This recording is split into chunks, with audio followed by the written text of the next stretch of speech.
Hey guys, ఇంకా పూజ అయితే పంతులు చేసి ఇచ్చిన తర్వాత ఇంకా వడి అయితే నింపుతున్నారు.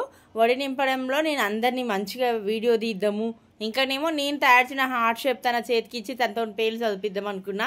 కానీ కొన్నిసార్లు సడన్గా నా మైండ్ అనేది అబ్సెంట్ అయిపోతుంది అనమాట. డల్ అయిపోయి సడన్గా అట్లా కూర్చోవాలనిపిస్తుంది. ఇంకా ఎవరితో మాట్లాడబుద్ధి కాదు, డైరెక్ట్ ఏం జరుగుతుందో అది చూడాలనుకుంటా. ఇంకా పక్కన ప్రజెన్స్ అంతా మర్చిపోతా అనమాట. ఆ టైంలో నాకు అట్లనే జరిగింది. ఎందుకంటే మార్నింగ్ టిఫిన్ చేసిన, ఆఫ్టర్నూన్ టైం అయితే లేట్ అవుతూ ఉంది.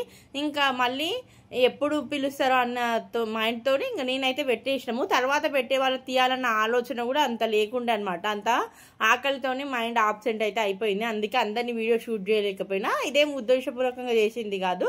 ఫస్ట్ అయితే ఇంకా వడి నింపేటప్పుడు మా అమ్మ, నేను, మా అక్క, మా మధు ఇది అందరం అయితే నింపినాము. తర్వాత మిగతా వాళ్ళు భోజనం చేసి అప్పుడు మళ్ళీ వాళ్ళు ఇస్తుంటే అప్పుడు నేను వీడియో షూట్ చేయలేకపోయినా. అప్పుడు నా మైండ్ ఆబ్సెంట్లకి అయితే వెళ్ళిపోయింది అనమాట. తర్వాత మా తమ్మునికి అయితే వడి నింపేది కూడా తీయలేదు, ఎందుకంటే అప్పటికి ఇంకా నాకు ఆకలి అవుతుంది కాబట్టి మైండ్ ఆబ్సెంట్ అయితే అయిపోయింది. మొత్తానికైతే ఇలా